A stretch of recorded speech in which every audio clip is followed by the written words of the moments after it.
இந்த உயிர்த்தெழுதல் என்று சொல்லி நாம் பார்க்கும்போது என்னெல்லாம் உங்களுக்கு ஞாபகம் வருகிறது? ஏசப்பா மரித்து அடக்கம் பண்ணப்பட்டு கல்லறையில் அடைச்சிட்டாங்க. எத்தனை நாள் கல்லறை இருந்தார்? 3 நாள் இருந்தார். அப்புறம் இன்றைக்கி என்ன பண்ணார்? உயிர்த்தெழுந்துட்டார். இதெல்லாம் நம்ம நினச்சி பார்ப்போம். குட் ஃப்ரைடே வந்தால் அவர் சிலுவையில் அரைஞ்சாங்க. ஈஸ்டர் வந்தால் உயிரோடு எழுந்துட்டார். ஏசப்பா ஏசப்பா ஏசப்பா எல்லாம் அதை தான் சொல்கிறோம். ஏசப்பா பிறந்தார், ஏசப்பா மரித்தார், ஏசப்பா உயிர்த்தார். கரெக்டுங்களா? இன்றைக்கி நம்ம என்ன பண்ணுறோம், நம்ம என்ன செஞ்சோம், அதை குறித்து நம்ம தியானிக்க போகிறோம்.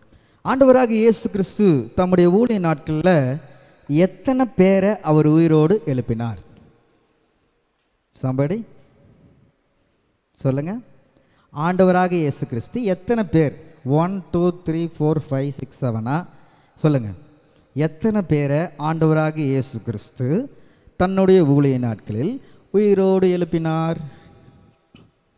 3 பேர். Very good. 1 எவ்விருவின் மகள், 2 நாயனூர் விதவையின் மகன், அடுத்தது 3வது லாசரு. ஹல்லேலூயா ஹல்லேலூயா. மத்தேயு 9 மார்க்கு 5ஆம் அதிகாரத்தில் எவ்விருவின் மகளை குறித்து நாம் சிந்திக்குவோம். நாயரின் விதவின் சம்பத்தை லூக்கா 7ஆம் அதிகாரத்தில் பார்க்கிறோம். லாசரு மரியாள் மாத்தாளுக்கு ஒரே பேரான ஒரு சகோதரன், அவரை குறித்து யோவான் 11ஆம் அதிகாரத்தில் பார்க்கிறோம். இந்த 3 சம்பவங்களில் இருந்து இயேசு நம்முடைய வாழ்க்கையை இந்த காலை வேளையிலே சுட்டி காட்டுகிறார். ஹல்லேலூயா. இந்த 3 காரியத்திலிருந்து இயேசு இந்த வேளையிலே நம்முடைய வாழ்க்கையை அவர் சுட்டி காட்டுகிறார். இப்படிப்பட்ட 3 நிலைமைகளில் இருந்து நம்மை உயிர்ப்பிக்கும்படியாய் இயேசு பயன்படுத்தும் வழிமுறைகளையும் வழிகளையும் குறித்து இந்த வேளையிலே நாம் அறிந்து கொள்ளலாம். முதலாவதாக நாம் பார்க்கும்போது மறந்துடாதீங்க, எபிருவின் மகள். யார் இந்த எபிரு? சொல்லுங்க. ஜெப ஆலய தலைவன். அவள் மரித்த பிறகும் உயிரோடு இருப்பவைகளைப் போல அழகாய் அந்த பெண்ணை அந்த கட்டிலில் அந்த படுக்கையில் படுக்க வைத்திருந்தாங்க. அதனை பார்க்குறோம். அந்த பிள்ளை 12 வயசு தான் அந்த பிள்ளைக்கு, சின்ன பிள்ளை. அவள் இறந்து விட்டால், அவள் மரித்து போயிட்டா அப்படின்னு சொல்லிட்டு யார் சொன்னாலும் நம்ப முடியாது. ஏன்னா அவ்வளோ அழகாக அந்த பிள்ளை எப்பயும் வீட்டில் தூங்குற மாதிரி அந்த பிள்ளை தூங்கிட்டு இருக்கு. ஆனால் அந்த பிள்ளை மரித்து விட்டாள். விதவையின் மகன், அவன் மரித்து பல மணி நேரம் ஆகிவிட்டிருக்கலாம். ஏன்னா இந்த கல்லறை துணிகள் அவன் மேல் என்ன பண்ணது, போடப்பட்டது என்று சொல்லி பார்க்கிறோம். பாடையில் போட்டு கல்லறை நோக்கி சுமந்து என்ன பண்ணாங்க, அந்த பையனை தூக்கிட்டு போயிட்டு இருந்தாங்க. ஒரு பக்கம் சாவு ஊர்வலம் ஒரு பக்கம் போயிட்டு இருக்குது, இன்னொரு பக்கம் இயேசு தம்முடைய சீஷர்களோடு அவர் மறுபக்கமாக வருகிறார். பார்த்தோம்ல. ஆமென். 3வதாக லாசரு. இது மிக மோசமான நிலை. மரித்து 4 நாள் ஆகிவிட்டது சொல்றாங்க அவங்களுடைய சகோதரி. ஆண்டவரே நாருமே.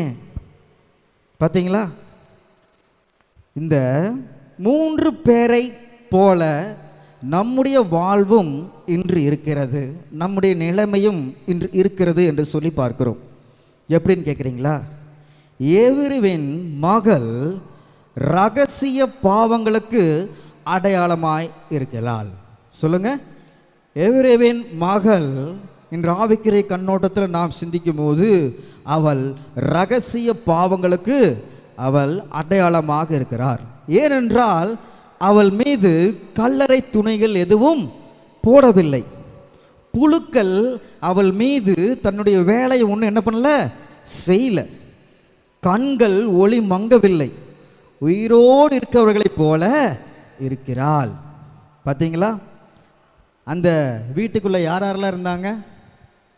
எத்தனை பேர் இருந்தாங்க? அந்த பெண்ணின் பெற்றோர், அப்பா, அம்மா, இயேசு, பேதுரு, யாக்கோபு, யோவான், அப்புறம் இந்த பெண். மொத்தம் எத்தனை பேர்? 7 பேர் இருந்தாங்க. பார்த்தீங்களா? அந்த பெண் எங்கே இருந்தா? எங்கே அந்த பிள்ளையை வந்து படுக்க வைத்திருந்தாங்க? அறை வீட்டில். நம்முடைய வாழ்க்கையில் எவிரியன் மகளுடைய வாழ்க்கை ரகசிய பாவத்திற்கு அடையாளமாக இருக்கிறது என்று சொல்லி பார்க்கிறோம். ஒரு அறை வீட்டில் அவள் உயிரோடு இருக்கிறவளைப் போல அவள் மரித்த பெண்ணாக அந்த இடத்தில் அவள் காணப்படுகிறார். நாமும் வெளியில் ரொம்ப வெள்ளையா, அழகா, டிப்டாப்பா, ரொம்ப குட் பாயா நம்ம இருக்கலாம். எபேசியர் 2:1 நான் பார்க்கும்போது, எபேசியர் 2:1 அக்கிரமங்களினாலும் பாவங்களினாலும் மரித்தவர்களா இருந்த உங்களை உயிர்ப்பித்தார். ஹல்லேலூயா, ஹல்லேலூயா. வெளியில் பார்ப்பதற்கு அந்த பெண் நன்றாக இருக்கிறாள். நாமும் வெளியிலே பார்ப்பதற்கு மிக நன்றாக இருக்கிறோம். ஆனால் அந்தரங்கத்தில் அசுத்தமுள்ள ஒரு வாழ்க்கையை நாம் வாழ்ந்து கொண்டிருக்கிறோமா என்று சொல்லி இந்த காலை வேளையிலே சிந்தித்து பார்க்க வேண்டும். ஹல்லேலூயா. நம்முடைய வாழ்க்கையில் அசுத்தமான காரியங்கள் நமக்கு மாத்திரமே தெரியும், அது வெளியில் யாருக்குமே தெரியாது. அப்படிதானே? வெளியில் யாருக்கும் தெரியுமா? இன்னைக்கு நீங்கள் உட்காந்துருக்கிறீங்க, உங்களுடைய ரகசிய பாவங்கள் எனக்கு தெரியுமா? இன்னைக்கு நீங்கள் உட்காந்து என்ன பார்க்குறீங்க, என்னுடைய ரகசிய பாவங்கள் உங்களுக்கு தெரியுமா? தெரியாது. அப்போ இந்த ரகசிய பாவங்கள் நம்மை ஒரு மரித்த நிலைமையில் என்ன பண்ணுகிறது? வைத்து விடுகிறது.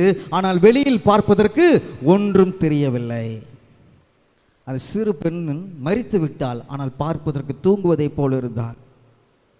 யாக்கோபு 1:14-15 நாம் பார்க்கும்போது, அவனவன் தன் சுய இச்சையினாலே இழுக்கப்பட்டு சிக்குண்டு சோதிக்கப்படுகிறான். பின்பு இச்சையானது கற்பந்தரித்து பாவத்தை பிறப்பிக்கும், பாவம் பூரணமாகும் போது மரணத்தை பிறப்பிக்கும். ஹல்லேலூயா. இச்சை வெளியில தெரியாத ஒன்று. அந்த இச்சை ஒரு நாள் என்ன பண்ணுகிறது? அது வளருது. ரகசிய பாவங்கள் வளர்ந்து ஒரு நாள் என்ன பண்ணுகிறது? நம்முடைய வாழ்க்கையை அழித்து விடுகிறது என்று சொல்லி நாம் பார்க்கிறோம். ஹல்லேலூயா, ஹல்லேலூயா. என்னென்ன இச்சையெல்லாம் இருக்குது இந்த உலகத்தில் சொல்லுங்க? பாவ இச்சை, பண இச்சை, கண்களின் இச்சை, பெண் இச்சை, இன்னும் எத்தனையோ இச்சைகள் இருக்கு, எக்ஸெட்ரா. ஜீவனத்தின் பெருமை, எத்தனையோ காரியங்கள் நாம் பார்க்கிறோம். இந்த இச்சைகள், ஆசைகள், சிற்றின்ப எண்ணங்கள் நம்முடைய மனதிலே இருக்கும்போது நம்முடைய வாழ்க்கை அது மரணத்துக்கு நேராக சென்று கொண்டிருக்கிறது. ஹல்லேலூயா, ஹல்லேலூயா. அதனால் பிரியமான சகோதர சகோதரிகளே, வெளிப்படுத்தல் 3:1 நாம் பார்க்கிறோம், சர்தை சபையின் தூதனுக்கு நீ எழுத வேண்டியது என்னவென்றால், தேவனுடைய 7 ஆவிகளும் 7 நட்சத்திரங்களையும் வைத்திருப்பவர் சொல்லுகிறதாவது, உன் செய்கைகளை அறிந்திருக்கிறேன். நீ உயிருள்ளவன் என்று பெயர் பெற்றிருந்தும் செத்தவனாய் இருக்கிறாய். ஹல்லேலூயா. இன்னைக்கு நிறைய வேளையில் நம்ம என்ன பண்ணுறோம்? உயிருள்ள ஒரு வாழ்க்கை வாழ்கிறோம், ஆனால் உள்ள ஒரு வாழ்க்கை வாழுகிறோம், ரட்சிக்கப்பட்ட ஒரு வாழ்க்கை வாழுகிறோம், உயிர்த்தெழுதலின் நிச்சயத்தை பெற்ற ஒரு வாழ்க்கை வாழுகிறோம் என்று நாம் சொல்லி கொண்டாலும் ரகசிய பாவங்கள் இதன் மூலமாக நம்முடைய தனிமையில், அறை வீட்டில் நாம் செய்கின்ற, நம்முடைய பிரைவேசியில் நாம் செய்கின்ற, அப்பா அம்மாவுக்கு தெரியாது, கணவன் மனைவிக்கு தெரியாது, ஊழியனுக்கு தெரியாத, விசுவாசிக்கு தெரியாத யார் பாவம் ரகசிய பாவங்கள் செய்கிறார்களோ அவர்கள் உயிருள்ளவன் என்று பெயர் கொண்டும் செத்தவனாக இருக்கிறான். ஹல்லேலூயா. இந்த பாவம், இந்த மரித்து போன நிலைமை நம்மக்கிட்ட இருக்குதா என்று சொல்லி நாம் நிதானித்து பார்க்க வேண்டும். ஹல்லேலூயா. அதனால் இந்த ரகசிய பாவம், ஆண்டவரே நான் இதெல்லாம் அப்படிலாம் ஒன்றும் பண்ணலாம் ஆண்டவரே, நான் யாரோ போயிட்டு கெடுத்தனா, யாரோ போயிட்டு இது செஞ்சனா, அது செஞ்சனா, நான் பெர்ஃபெக்டாக தான் இருக்கிறேன். ஏன் ஆண்டவரே? ரகசிய பாவங்கள் என்பது பல காரியங்களை குறிக்கிறது. உன்னை டைரக்டாக நம்ம பார்த்தோம். 1 கொரிந்தியர் 4:5 ஆதலால் கர்த்தர் வருமளவும் நீங்கள் காலத்துக்கு முன்னே யாதொன்றையும் குறித்து தீர்ப்பு சொல்லாதிருங்கள். இருளில் மறைந்திருக்கிறவைகளை அவர் வெளியரமாக்கி இதயங்களின் யோசனைகளை வெளிப்படுத்துவார். அப்பொழுது அவனுக்குரிய புகழ்ச்சி தேவனால் உண்டாகும். ஹல்லேலூயா. நம்முடைய தனிமையில் நம்ம மற்றவங்களை குறித்து தவறாக பேசுவதே ரகசிய பாவங்கள் தான். ஹல்லேலூயா, ஹல்லேலூயா, ஆமென். நம் யாரையும் தவறாக முடிவு கட்ட தேவன் நம்மை அழைக்கவில்லை. அவனுக்கு நான் அனுக்கும் பலன் என்னோடு கூட வருகிறது என்று தான் ஆண்டவர் சொல்லுகிறார். இன்றைக்கி கிறிஸ்தவ ஜீவியத்தில் நம்ம சொல்லலாம், நான் விபச்சாரம் பண்ணல, நான் வேசித்தனம் பண்ணல, நான் பெரிய பாவம்லாம் நான் செய்யவே இல்லை, நான் பெர்ஃபெக்டாக ஒரு ஸ்பிரிச்சுவல் லைஃப் தான் வாழ்ந்துட்டுருக்கேன் நம்ம சொல்லலாம். பட் நம்முடைய தனிப்பட்ட வாழ்க்கையில் சில வேளையில் நம்ம பலரை குறித்து கசப்பான எண்ணங்கள், கசப்பான வைராக்கியங்கள், ஒருவருக்கு பின்பாக புறமாக பேசுகிற காரியங்கள், ஒருவரை குறித்து ஜட்ஜ் பண்ணுற காரியங்கள் நம்ம பண்ணிகிட்டு இருந்தால் ஆண்டவர் என்ன பண்ணுறாரு? அதை வெளியேறமாக்குவார். ஒரு நாள் நீ காலத்துக்கு முன்னே எதை குறிச்சும் சொல்லாத. ஹல்லேலூயா. இதுவும் ஒரு ரகசிய பாவத்தில் அடங்கி இருக்கிறது என்று சொல்லி பார்க்கிறோம். சங்கீதம் 50ஆம் அதிகாரத்தில் படித்து பார்க்கும்போது, நீ என்ன காரியங்கள்லாம் செய்த, உன்னை பற்றி எனக்கு எல்லாமே தெரியும், எது எனக்கு தெரியாதுன்னு நினச்சே என்று கடவுள் என்ன பண்ணுறாரு? கேட்கிறார். இன்னைக்கு ஈஸ்டர் உயிர்த்தெழுதல் நாள் என்று சொல்லிக்கிட்டு நம்முடைய நிலைமை என்ன பண்ணுறோம்? நம்ம மறந்துடுறோம். இயேசு உயிர்த்தெழுந்து விட்டார், ஓகே, நல்ல விஷயந்தான். பாவத்தை ஜெயித்தார், சாபத்தை ஜெயித்தார், இச்சையை ஜெயித்தார், எல்லாத்தையும் ஜெயிச்சிட்டு அவர் ஜெயிச்சிட்டாருப்பா. ஆனால் நீ உன்னை குறித்து நினச்சி பார்க்குறியா? ஹாப்பி ஈஸ்டர்னு சொல்லிட்டு போகிறது ஈஸ்டர் நாள் அல்ல. நீ எந்த காரியத்தில் மரித்து போயிருந்தாயோ அந்த காரியத்தில் நீ எப்பொழுது உயிருள்ளவனாய் நீ மாறுகிறாயோ, பாவத்துக்கு நீ எப்போ மரிக்கிறையோ, நீதிக்கு எப்படி பிழைக்கிறையோ, இப்படிப்பட்ட நிலைமை வரும்போது தான் உன் வாழ்க்கையில் உண்மையான ஈஸ்டர் என்று இந்த காலைவேளையில் ஆண்டவர் நம்மோடு பேசுகிறார். ஹல்லேலூயா, ஹல்லேலூயா, ஆமென். இப்படிப்பட்ட ஜனங்களை இந்த காலைவேளையில் ஆண்டவர் உயிர் பெற செய்ய விரும்புகிறார். ஆனால் பிரியமான சகோதர சகோதரிகளே, ரோமர் 8ஆம் அதிகாரம் 11வது வசனத்தில் பார்க்கிறோம், அன்றியும் இயேசுவை மரித்தோரிலிருந்து எழுப்பினுடைய ஆவி உங்களில் வாசமா இருந்தால், கிறிஸ்துவை மரித்தோரிலிருந்து எழுப்பினவர் உங்களில் வாசமா இருக்கிற தம்முடைய ஆவியினாலே அந்த ஸ்திரீ, அந்த பெண், எவரிவன் மகளுடைய ரகசிய பாவங்கள், வெளியில் நன்றாக இருக்கிறேன் ஆனால் உள்ள ஒரு அசுத்தமான ஜீவியம், வெளியில் அழகான ஒரு வாழ்க்கையை உள்ளுக்குள்ள மரித்து போன ஒரு ஜீவியம், இப்படிப்பட்ட வாழ்க்கையை நீ வாழ்ந்து கொண்டிருந்தாலும் அவருடைய உயிர்த்தெழுதலின் ஆவி உனக்குள் வாசம் செய்யும் போது இந்த ரகசிய பாவங்களிலிருந்து ஆண்டவர் விடுதலை தருகிறார். ஹல்லேலூயா, ஹல்லேலூயா. அதனால் சங்கீதம் 19:12-13 பார்க்கிறோம், தன் பிள்ளைகளை உணர்கிறவன் யார்? மறைந்து கிடக்கும் பிள்ளைகளிலிருந்து என்னை சுத்திகரியும், துணிகரமான பாவங்களுக்கு உமது அடியேனை விலக்கி கார், அவைகள் என்னை ஆண்டு கொள்ள ஒட்டாதிரும், அப்பொழுது நான் உத்தமனாகி பெரும் பாதகனா என்ன, இந்த மரணத்திற்கு நான் நீங்களாக விடுவிக்கப்படுவேன். ஹல்லேலூயா.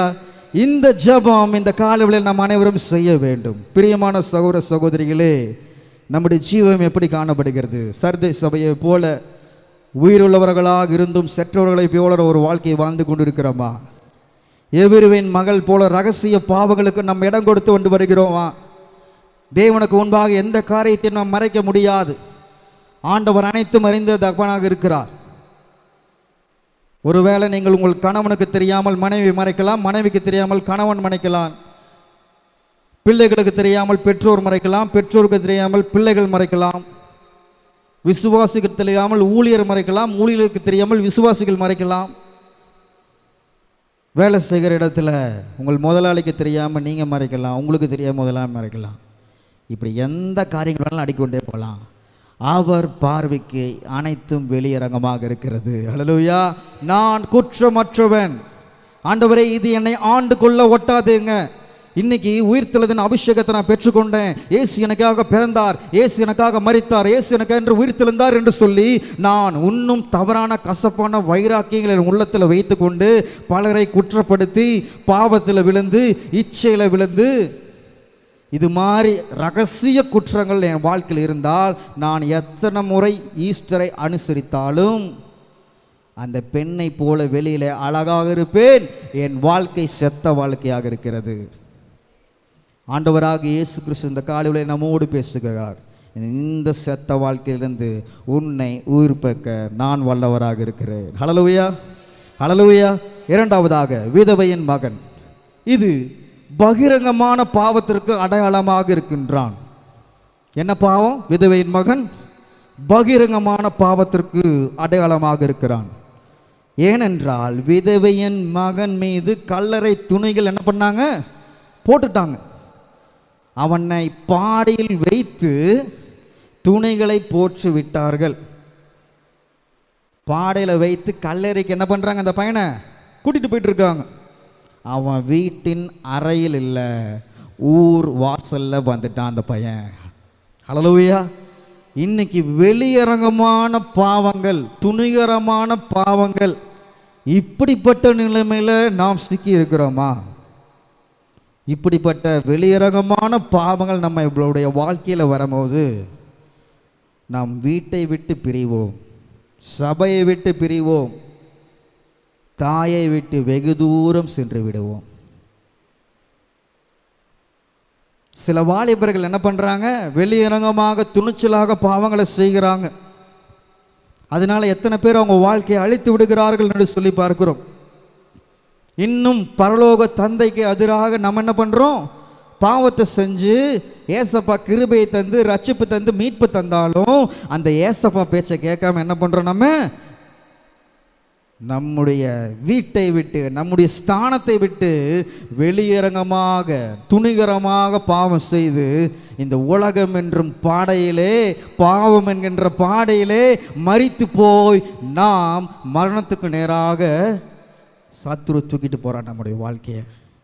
இப்படிப்பட்ட நிலைமையில் இருந்து இயேசு ஒரு விடுதலை தர விரும்புகிறார். ஹல்லேலூயா, ஹல்லேலூயா. வெளிங்கரமான பாவம், துணிகரமான பாவம். இது செஞ்சா என்ன? இது பண்ணா என்ன? இது கேட்டா என்ன? இன்னைக்கு எத்தனை இடத்துல சத்தியத்துக்கு மாறாக நடக்கிறோம். எத்தனை பிள்ளைகள் பெற்றோர் சொல்லுகளுக்கு விரோதமாக செய்கிறார்கள். பெற்றோருக்கு கீழ்ப்படுகிறது இல்லை. வெளியரங்கமாக எத்தனை பாவம் செய்கிறாங்க. இப்படிலாம் செஞ்சுட்டு கடைசியில் என்ன பண்ணுறான்? நீதிமொழிகள் 5ஆம் அதிகாரம் 11-12 பார்க்கிறோம். முடிவிலே உன் மாம்சம் உன் சரீரம் உருக்குலையும் போது நீ துடித்து, ஐயோ போதகத்தை நான் வெறுத்தேனே, கடிந்து கொள்ளுதலை என் மனம் அலட்சியம் பண்ணினதே. நீதிமொழிகள் 15:5, 13, 14 தொடர்ந்து வசனங்களை வாசிக்கும் போது, என் போதகரின் சொல்லை நான் கேளாமலும் எனக்கு உபதேசம் பண்ணுறவர்களுக்கு என் செவியை சாயாமலும் போனேனே, சபைக்குள்ளும் சங்கத்துக்குள்ளும் கொஞ்சம் குறை எல்லா தீமைக்குள்ளானனே என்று முறையிடுவாய். பார்த்தீங்களா? இன்னைக்கு சர்ச்சுக்கு வாங்க, சர்ச்சு தவற விடாதீங்க அப்படின்னு சத்தியம் உங்களுக்கு சொல்கிறோம். இந்த பாவத்தை செய்யாதீங்க, இப்படி இருங்கன்னு சொல்கிறோம். வாலிப பிள்ளைகளுக்கு பல காரியங்களை சொல்கிறோம் சத்தியத்தின் மூலமாக. சிறு பிள்ளைங்களுக்கு சொல்கிறோம், விசுவாசிகளுக்கு எல்லாத்துக்கும் பொதுவாக சில காரியங்களை சொல்லுகிறோம். ஞானமுள்ளவன் வார்த்தைகளை, கர்த்தருடைய வார்த்தைகளை மதிப்பான் என்று சொல்லி பார்க்கிறோம் வசனத்தில். இன்னைக்கு தேவனை மதிக்காமல் துணிகரகமாக எத்தனை பாவத்தை செய்கிறோமா இல்லையா? இன்னைக்கு உயிர்த்தெழுந்த அனுபவம் நம்ம வாழ்க்கையில் இருக்கிறதா? நம்ம சிந்திச்சு பார்க்கணும். விதவையன், நான் ஒரு விதவையனுடைய மகனுடைய நிலைமை தான் இன்னைக்கு நம்முடைய வாழ்க்கையிலும். நம்முடைய மரித்து போன தன்மை தெருக்களில் வந்து விட்டது, சமூக வலைத்தளங்களிலே வந்து விட்டது. துணிகரமாக பேசுகிறோம், துணிகரமாக பாவத்தை செய்கிறோம், பாலை போல உண்ணுகிறோம் என்று சொல்லி பார்க்கிறோம். ஈஸியாக என்ன பண்ணுறோம்? மயங்குகிறோம். நீதிமொழிகள் 7ஆம் அதிகாரம் 21-24 பார்க்கிறோம். நிறைய பேர் என்ன பண்ணிடுறாங்க? வஞ்சிக்கப்படுகிறாங்க.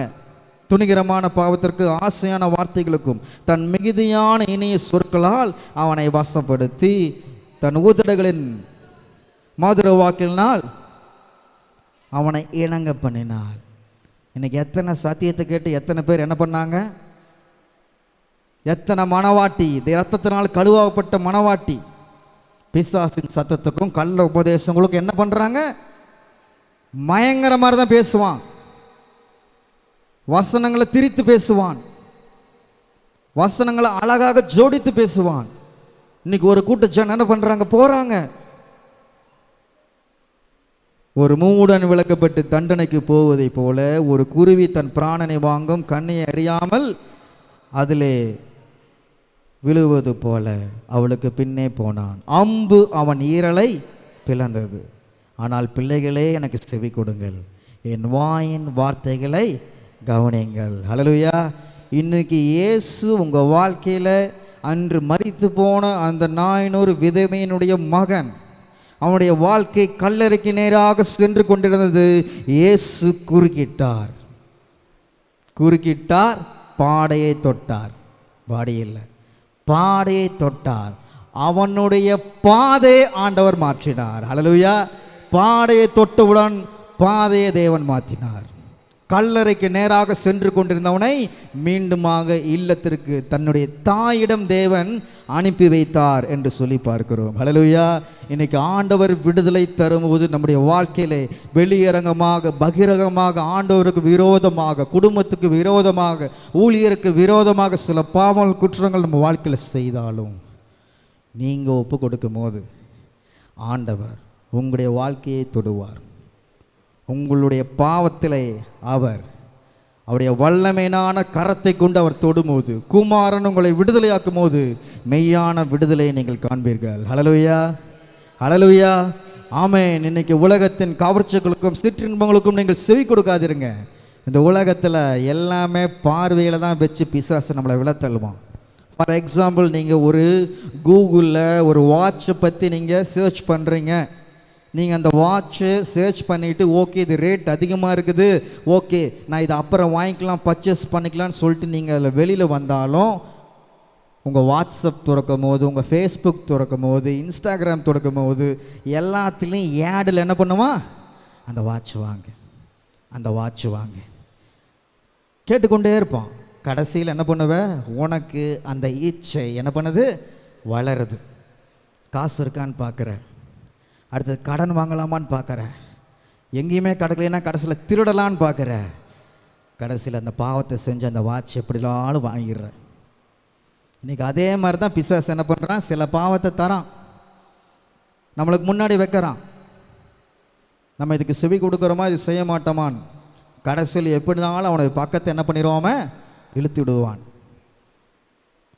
வெளியரங்கமாக குற்றம் செய்வது அதுதான்.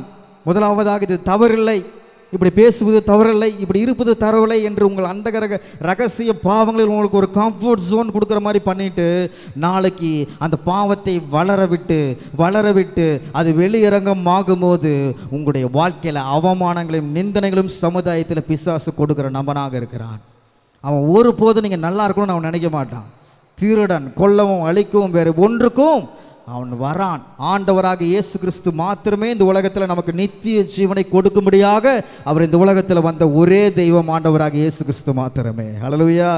இதை தேவனுடைய பிள்ளைகள் நன்றாக அறிந்து கொள்ள வேண்டும். சொல்லுங்க, இயேசுவே குறுக்கிடும், என் பாதையை தொடும், எழுந்திரு என்று சொல்லும், என் பாதையை மாற்றும். ஹல்லேலூயா. இந்த ஜெபம் நம்முடைய வாழ்க்கையில் ஒவ்வொரு நாளும் நாம் செய்ய வேண்டும். ஹல்லேலூயா. இன்றைக்கி என்ன ஜெபம் நம்ம செய்கிறோம், மெட்டீரியலிஸ்டிக் ப்ரேயர் தான் நம்ம செய்கிறோம். நான் நல்லா இருக்கணும், என் குடும்பம் நல்லா இருக்கணும், திஸ் அண்ட் தட், இதுதான் நம்ம சொல்கிறோம். இது மாதிரி ப்ரேயர்ஸ் இல்லை. நம்முடைய ப்ரேயர்ஸ் என்னவாக இருக்கணும், என் பிள்ளைகள் சத்தியத்தில் நடக்கிறார்களா, என் குடும்பம் ஆவிக்குரிய குடும்பமாக இருக்குதா, இதில் கரெக்டாக இருந்தால் உங்கள் பிள்ளை உலகத்தில் எல்லா காரியத்திலும் தேவனை ஆசீர்வதிப்பார். ஹல்லேலூயா. இன்றைக்கி ஸ்பிரிச்சுவலில் கரெக்டாக உங்கள் பிள்ளைகளை நீங்கள் வளர்க்காட்டி ரகசியம் பாவத்தில் செய்யும் போது அவன் ஏதோ ஒரு இடத்துல விழுவான், அது உங்களுக்கு தெரியாது. அதில் ஒப்பு கொடுத்து அவன் மனம் திரும்பாட்டி வெளியரங்கமாக பாவம் செய்வான். அப்போ உங்கள் பிள்ளைய உங்கள் கிட்டேருந்து பிசாசு பிரித்து கொண்டு போயிடுவான். உங்களுடைய ஜெப குறைவில் உங்கள் பிள்ளைகளை பிசாசு பிரித்து கொண்டு போக தான் பார்ப்பான். உங்களுடைய ஜெப நிறைவில் உங்கள் பிள்ளைகளை உங்களை விட்டு எந்த பிசாசுக்கும் எடுத்துக்கொள்ள முடியாது. ஹல்லேலூயா. ஜெப குறிவு இருக்கக்கூடாது, ஜெப நிறைவு இருக்க வேண்டும் என்னுடைய வாழ்க்கையில். ஹல்லேலூயா, ஹல்லேலூயா.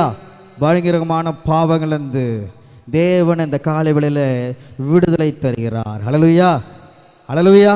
அதனால் பிரியமான சகோதர சகோதரிகளே, இந்த வேளையில் ஒரு தீர்மானம் எடுங்க. இன்னும் பல பல காரியங்களை குறித்து நாம் பார்க்கிறோம்.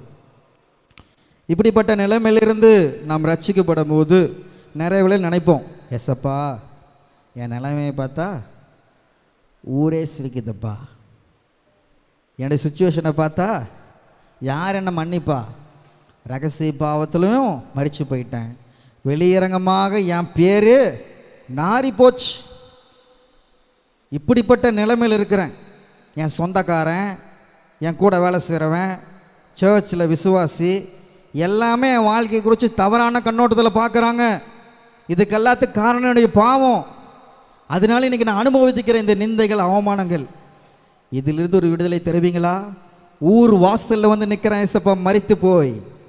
இப்படிப்பட்ட நிலைமையிலும் இருந்தாலும் இயேசு உங்கள் வாழ்க்கையில் ஒரு மாற்றத்தை கொடுக்கும் போது உங்கள் டைரக்ஷனை மாற்றி பாவியாக இருந்த உங்களை ஆண்டவர் நீதிமானாக மாற்றுவார். ஹல்லேலூயா.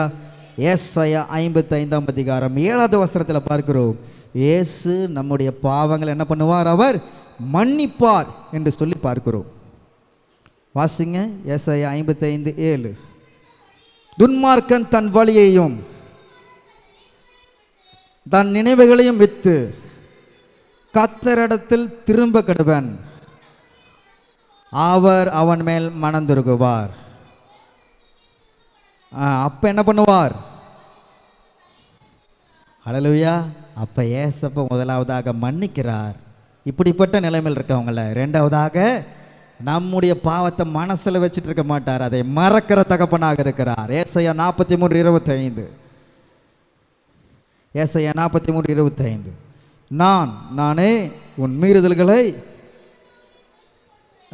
உன் பாவங்களை, ஹல்லேலூயா, நம்முடைய பாவத்தை அவர் நினச்சி கூட பார்க்க மாட்டாராம். ஹல்லேலூயா, ஆமென். அடுத்தது நம்முடைய பாவத்தை புதைச்சு விடுவார். சொல்லுங்க, நம்முடைய பாவத்தை புதைச்சு விடுவார். மீகா 7:19. அவர் திரும்ப நம்மேல் இறங்குவார், நம்முடைய அக்கிரமங்களை அடக்கி நம்முடைய பாவங்களையெல்லாம் சமுத்திரத்தின் ஆழங்களில் போட்டு விடுவார். ஹல்லேலூயா. சமுத்திரமே ஆழம், அந்த சமுத்திரத்தின் ஆழத்தில் நம்முடைய பாவங்களை போடுவார். ஹல்லேலூயா, ஹல்லேலூயா. இந்த காலவேளையில் ஆண்டுடைய வார்த்தை வருகிறது. உங்களுடைய வாழ்க்கை நாரி போய், உங்களுடைய வாழ்க்கை பாடைகளை ஏற்றி கல்லறைக்கு நேராக, நரகத்துக்கு நேராக, ஒரு ஆளுவின் ஆக்கினைக்கு நேராக அதை எடுத்துக்கொண்டு உங்கள் வாழ்க்கை சென்று நகர்ந்து கொண்டிருந்தாலும் இரட்சகராக இயேசு கிறிஸ்து உங்கள் வாழ்க்கையில் குறுக்கிடும் போது ஆண்டவர் எப்பேற்பட்ட பாவமுடைய நபரையும் அவர் மன்னித்து, அவர் மறந்து அதை சமுத்திரத்தின் ஆழத்திலே போட்டு அவனுக்கு மீண்டுமாக ஒரு உயிரை கொடுக்க அவர் உண்மையுள்ள தகப்பனாக இருக்கிறார். ஹல்லேலூயா. ஒருவரும் கெட்டு போவது தேவனுடைய சித்தம் இல்லை. இன்னைக்கு நான் பரிசுத்தவான், எனக்காக தான் ரத்தம் சிந்தினார், எனக்காக தான் உயிர் தெழுந்தார், எனக்காக தான் எல்லாம் செஞ்சார், ஒருத்தர் சொல்ல முடியுமா? ஒருத்தர் சொல்ல முடியாது. பிரியமான சகோதர சகோதரிகளே, இந்த வேலையில் எப்பேற்பட்ட பாவங்கள், வெளியரங்கமான பாவங்களில் நீங்கள் சிக்கிவிட்டு இருந்தாலும், ரகசியமான பாவங்களில் வெளியில் அழகாக இருந்தும் உள்ள அசுத்தமான வாழ்க்கையில் இருந்தாலும் ஒப்பு கொடுங்கள். லாசரு முதிர்ந்த பாவ நிலைமையின் அடையாளமாக இருக்கிறான். சொல்லுங்க, லாசரு முதிர்ந்த பாவ நிலைமையின் அடையாளமாக இருக்கிறான். லாசருவின் நிலைமை வித்தியாசமானது. அவன் அறை வீட்டிலும் இல்லை, அவன் வழியிலும் இல்லை, கல்லறையில் வைக்கப்பட்டு கல்லால் அடைக்கப்பட்டான். பார்த்தீங்களா? அழுகி போகின்ற நிலைமைக்கு வந்து விட்டான் லாசரு. நாருமே என்று தன்னுடைய சகோதரிகள் கூறுகிறார்கள் ஆண்டவராகிய இயேசு கிறிஸ்துவிடம். இவனுக்குன்னு ஒரு தனி இடம் என்ன பண்ணாங்க? வச்சுட்டாங்க. ஒரு பொட்டியில் வைக்கல, ஒரு குழியில் வச்சு ஒரு தனி இடத்துல என்ன பண்ணாங்க? அவனை வச்சுட்டாங்க. ஒரு சின்ன பிள்ளைக்காச்சும் என்ன பண்ணாங்க? ரகசிய பாவத்திலையாச்சு நம்ம போய் பார்க்கலாம், கவுன்சிலிங் கொடுக்கலாம், பாடையில் வந்தவனையாச்சும் போய் பார்க்கலாம், அவனுக்கு ஆலோசனை சொல்லலாம், அவனை விடுவிக்கலாம். ஆனால் இவனை என்ன பண்ண முடியாது? நம்மளால் பார்க்கவே முடியாது. ஏன்னா அவன் எங்கே இருக்கிறான்? கல்லறையில் இருக்கிறான். பாவத்திலே பரிபூரணம் அடைந்து ஆவிக்குரிய மரணம் துணிகரமான பாவம் செய்பவர்கள் லாசுடைய வாழ்க்கைக்கு ஒப்பு கொடுக்கலாம். லாசுடைய வாழ்க்கைக்கு அவர்களை கம்பேர் பண்ணி பார்க்கலாம். நம்முடைய வாழ்க்கையில் 2 விதமான மரணங்கள் உண்டு. ஒன்று இயற்கை மரணம். சொல்லுங்கள், இயற்கை மரணம் ஒன்று இருக்குது. நோய்வாய்ப்பட்டு சாகிறது ஒன்று இருக்குது, ஆக்சிடெண்ட்டில் சாகிறது ஒன்று இருக்குது, இயற்கை சீற்றங்களில் சாகிறது ஒன்று இருக்குது. இதெல்லாம் ஓகே, இதெல்லாம் ஒரு மரணம். இரண்டாவதாக ஒரு மரணம் இருக்குது, அதுதான் ஆவிக்குரிய மரணம். இந்த ஆவிக்குரிய மரணம் பூரணமாகும் போது அது நித்திய மரணத்துக்கு நேராக நம்ம என்ன பண்ணுகிறது, கொண்டு போய் விடுகிறது என்று சொல்லி நாம் பார்க்கிறோம். No use. அதில் லாசருடைய அந்த உடலை துணிகளால் என்ன பண்ணாங்க, சுற்றி வைத்திருந்தார்கள் என்று சொல்லி பார்க்கிறோம். ஹல்லேலூயா. அப்போ யோவான் 11ஆம் அதிகாரம் 44வது வசனம், அப்பொழுது மரித்தவன் வெளியே வந்தான். அவன் கால்களும் கைகளும் பிரேத சீலைகளினால் கட்டப்பட்டிருந்தது. எந்த சீலைகளால் கட்டப்பட்டிருந்தது? பிரேத சீலைகளால் கட்டப்பட்டிருந்தது. அவன் முகம் சீலையால் சுற்றப்பட்டிருந்தது. இயேசு அவனை நோக்கி, இவனை கட்டவிழ்த்து விடுங்கள் என்றார். ஹல்லேலூயா, ஹல்லேலூயா. இங்கே நாம் பார்க்கிறோம், பாவ கட்டுகள் நம்மை இறுக்கி கொள்ளும் போது, மரண கட்டுகள், சாப கட்டுகள், என்னதான் ஆண்டவராக இயேசு கிறிஸ்துவை அறிந்திருந்தாலும் நம்முடைய நெறிவிசாரத்திலையும் நம்ம ரகசிய பாவத்தில் ஆண்டவர்கிட்ட ஒப்பு கொடுக்காம, வெளியரங்கமாக தவறு செய்தும் கடிந்து உள்ள கெட்டு ஒப்பு கொடுக்காம துணிகரமாக மீண்டும் மீண்டும் மீண்டும் பாவத்தை செய்யும் போது நம்ம வாழ்க்கையில் ஸ்லேவரி வந்துருச்சு, பாண்டேஜ் வந்துருச்சு. நீ நடக்கலான்னு நினைப்ப சத்தியத்தின்படி, உன் வாழ்க்கையும் சாட்சியாக இருக்காது, உன் ரகசியம் பாவம் உனக்கு முன்னாடி வந்து நிற்கும். உன் வாழ்க்கையில் எதுவுமே செய்ய முடியாது, யாருமே உனக்கு கொடுக்க முடியாது. நீ ஆசைப்பட்டாலும் முடியாது. உன் காலை கட்டிடுவான், உன் வாயை கட்டிடுவான். நீ என்கிட்ட பேச வந்துட்டியா, வாயை கட்டிடுவான். எல்லாத்தையும் பிசாசு கட்டி போட்டுருவான். கல்லறையில் வைக்கிறது தான் இந்த லாஸ்வேன் உடைய முதிர்ந்து போன இந்த மரித்த நிலை. இந்த நிலையை நம்முடைய வாழ்க்கையில் இருக்கிறதா? சிந்திச்சு பார்க்கணும். நம்ம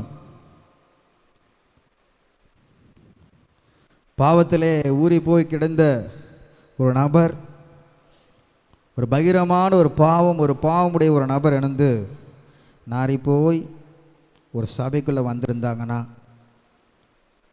சபை அவங்கள எப்படி பார்க்கும்? இன்னைக்கு எல்லாத்தையும் நம்ம நேசிக்கிறோம், பார்க்குறோம். நம்ம சபையில் ஒருத்தர் வேஸ்ட் ஒரு வாழ்க்கை, ஜீவியம் வேஸ்ட், எல்லாம் வேஸ்ட், சாட்சி இல்லை, குடும்பத்தில் வெளியில் சபையில் எங்கேயுமே சாட்சி இல்லை. இப்படிப்பட்ட ஒருத்தர் வந்து சபையில் இருக்கும் போது உங்களோட மனநிலை எப்படி இருக்கும்? சோத்திரம் சொல்லுவீங்களா? சோத்திரம் வராது, ஆத்திரம்தான் வரும். வருமா? கரிசனை இருக்கும், எல்லாத்துக்கும் கரிசனை இருக்குதா? ஓகே. இருந்தாலும் கோபம் வருமா? கோபம் வருமா வராதா? கோபம் வரணும். அவன் தான் உண்மையான கிறிஸ்தவன். பாவத்தை அக்செப்ட் பண்ணிக்கிட்டு சிரிச்சுக்கிட்டு வாங்க சாமி சோத்திரம் பிரதர்னு சொல்லிட்டு காணிக்கைகளுக்காக பாவத்தை பால் போல பருகு என்று சொல்லுகிறவன் ஊழியன் அல்ல. பாவனா பாவம், நீதினா நீதி. இது யார் சொல்கிறாங்களோ அவங்க தான் உண்மையாக உயிர்த்தெழுதலை பெற்ற ஜீவியம் வாழ்கிறவர்கள். ஹல்லேலூயா. இன்னைக்கு இப்படிப்பட்ட வாழ்க்கையை தான் நம்ம அனைவரும் வாழ வேண்டும். பிரியமான சகோதர சகோதரிகளை, இப்படிப்பட்ட ஒரு நிலைமையுடைய ஒரு மனிதனை பார்க்கும் போது அவனுடைய வாழ்க்கை நாற்றம் எடுக்கும். இப்படி நாரி போய் இருந்த வாழ்க்கையாக இருந்தாலும் ஆண்டவர் வந்து வெளியே வா என்று அழைத்தால் உன் கட்டுகள் அவிழ்க்கப்படும். ஹல்லேலூயா. இன்னைக்கு நீங்கள் சொல்லலாம், என் குடும்பம், என் பிள்ளைகளுக்காக, என் கணவனுக்காக, எதற்காக நான் செபிக்கலாம், எத்தனையோ முறை நான் சொல்லியிருக்கலாம். ஆனால் இன்னும் அவங்க சில கட்டுகளில் கட்டப்பட்டு இருக்கிறாங்க.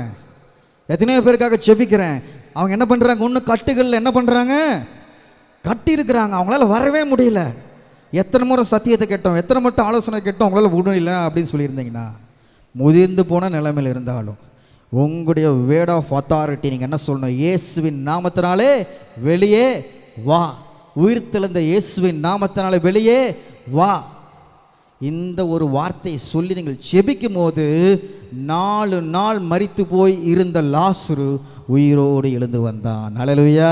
அது எப்பேற்பட்ட 4 ஆண்டுகளாக இருக்கலாம், 40 ஆண்டுகளாக இருக்கலாம், உயிர்த்தெழுதலின் வல்லமை கடந்து வரும்போது அந்த இடத்துல ஒரு மெய்யான உயிர்த்தெழுதல் காணப்படுகிறது என்று சொல்லி பார்க்கிறோம். ஹல்லேலூயா, ஹல்லேலூயா. நாரி போய் இருந்த மனிதனுடைய வாழ்க்கையிலே நறுமணம் வீசம் செய்யும்படியாக ஆண்டவராக இயேசு கிறிஸ்து இந்த உலகத்திலே வந்தார். ஹல்லேலூயா. பாவத்துக்கு மரித்து போய் இருந்தோம், இன்னைக்கு எல்லாம் பார்க்குறோம், அழகாக கட்டியிருக்கிறோம். என்ன கட்டியிருக்கிறோம்? இந்த மல்லிப்பூ எதை குறிக்கிறது? வாசம்.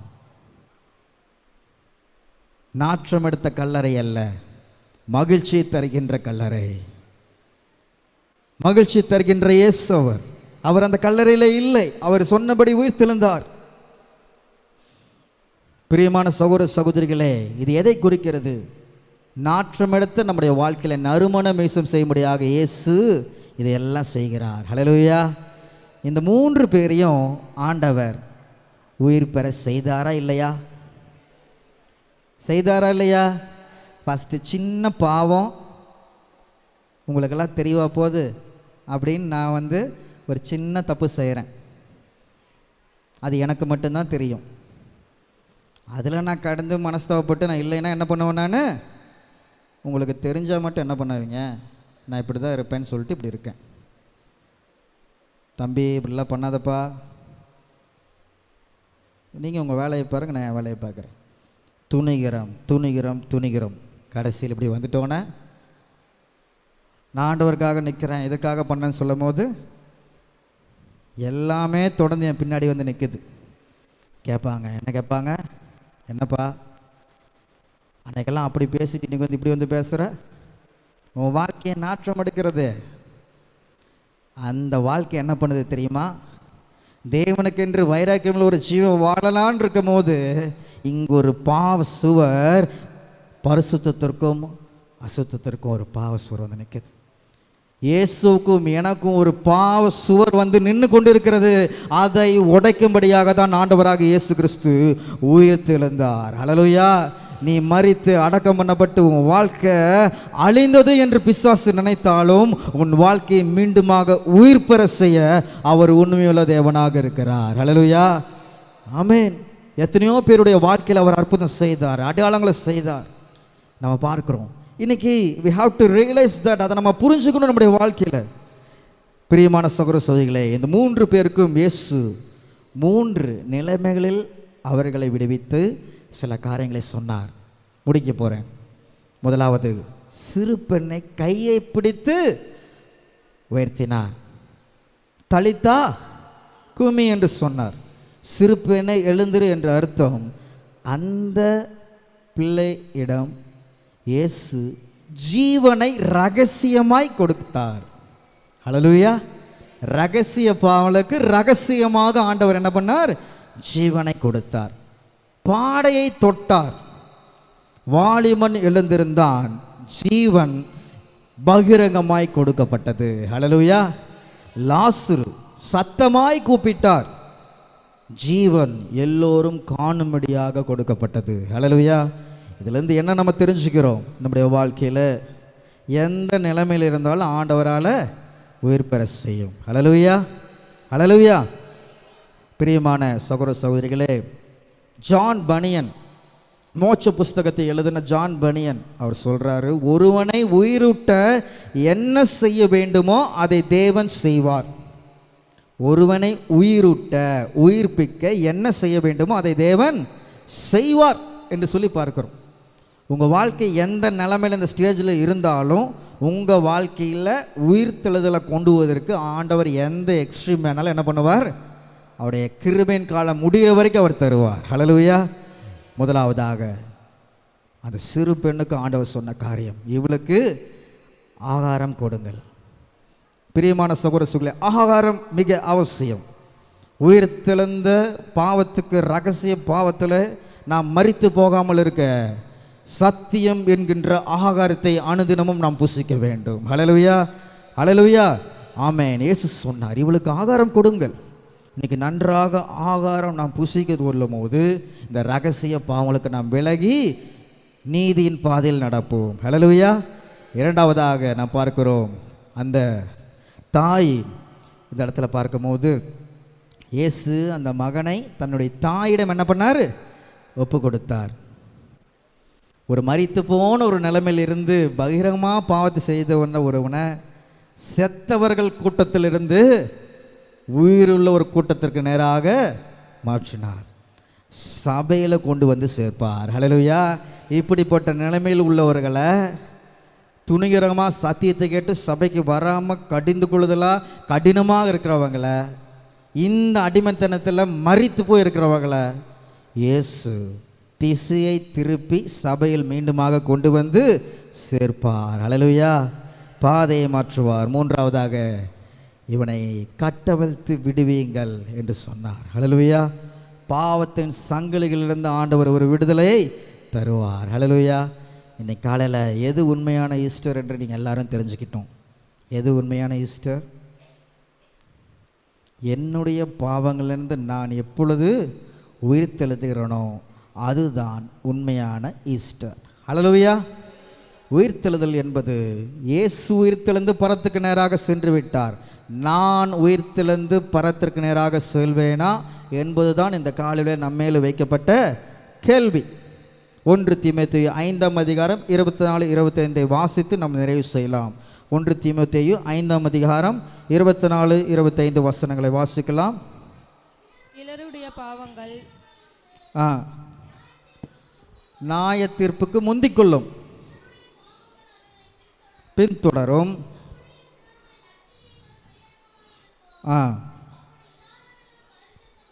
ஹல்லேலூயா. பிரியமான சகோதர சகோதரிகளே, சிலருடைய பாவங்கள் வெளியரங்கமாக இருந்தும் ஆண்டவர் கடிந்து கொள்ளும் போது ஆண்டோடைய நியாயத்திற்கு முன்பாக இந்த பாவத்தை அறிக்கிட்டு என்ன பண்ணிடுவாங்க?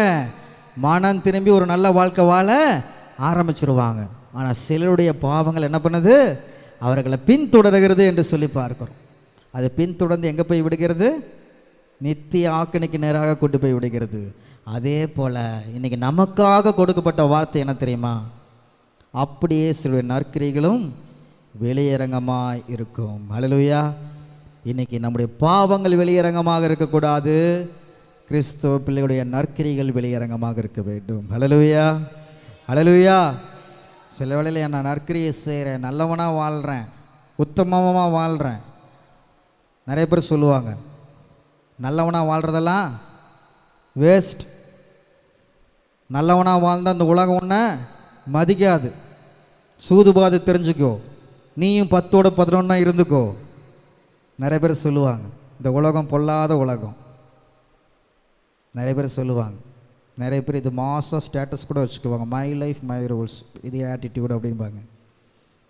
ஆட்டிடியூடுன்னு சொல்கிறவங்களாம் கடைசியில் ஆண்டவர் ஆட்டிவிட்டு போயிடுவார். ஒரு நாள் வரும், நியாயத்தீர்ப்பின் நாள். எவன் ஆனானோ அவனுக்கெல்லாம் அன்றைக்கி முடிவு உண்டு. திருப்பியும் குழந்தையாக வரமாட்டார், மரித்து போன நிலைமையில் வரமாட்டார் ரட்சகரா. த ஜட்ஜாக வருவார். அன்னைக்கு இருக்க எல்லாத்துக்கும். ஹல்லேலூயா. அதனால் பிரியமான சகோதர சகோதரிகளே, இயேசுவை நியாயாதிபதியாக பாருங்கள், ஆசாரியனாக பாருங்கள். இனிமேல் நாம் அவரை தான் பார்க்க போகிறோம். குழந்தை இயேசுவை அல்ல, மரித்த இயேசுவை அல்ல, உயிர்த்தெழுந்த இயேசுவை அல்ல.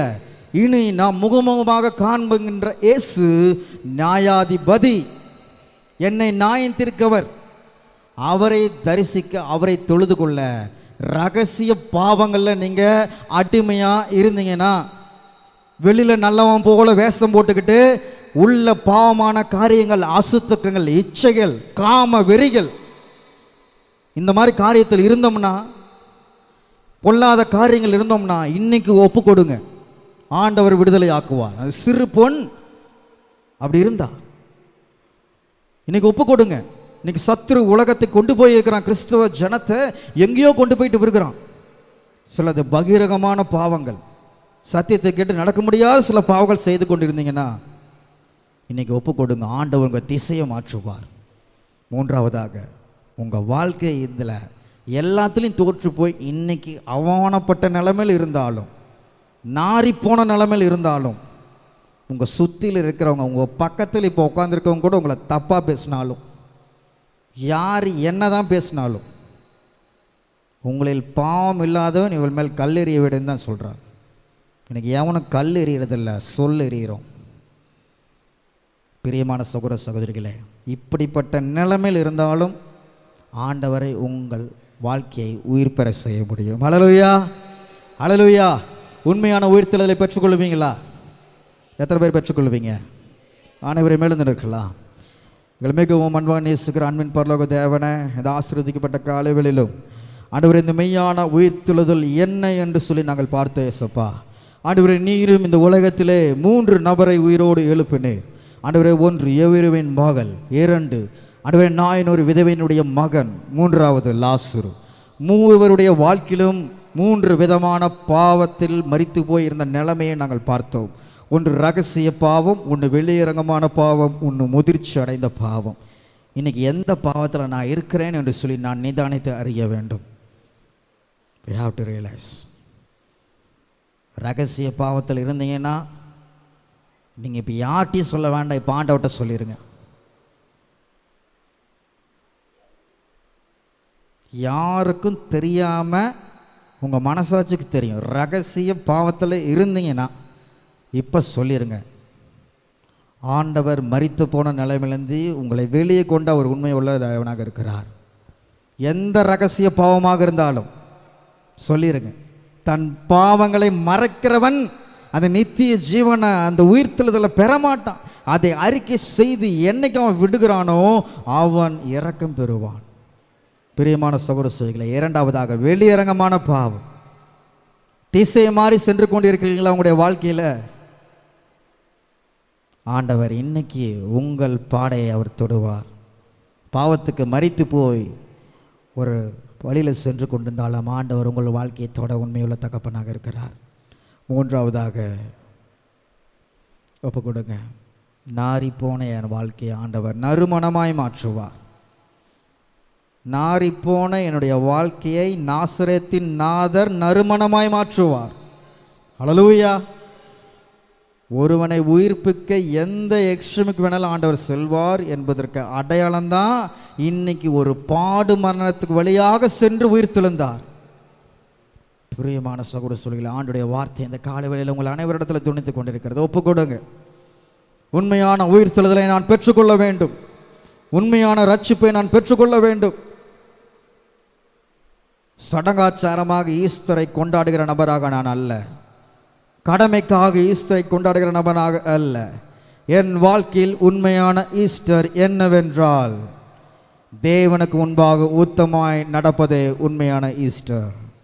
பாவத்துக்கு மரித்து பரிசுத்தமாய் வாழ்வதே உண்மையான ஈஸ்டர். இப்படிப்பட்ட ஒரு வாழ்க்கையை வாழ ஒப்புக்கொடுங்க. ஆண்டவர் உங்கள் அனைவரையும் ஆசீர்வதிப்பார். ஹல்லேலூயா.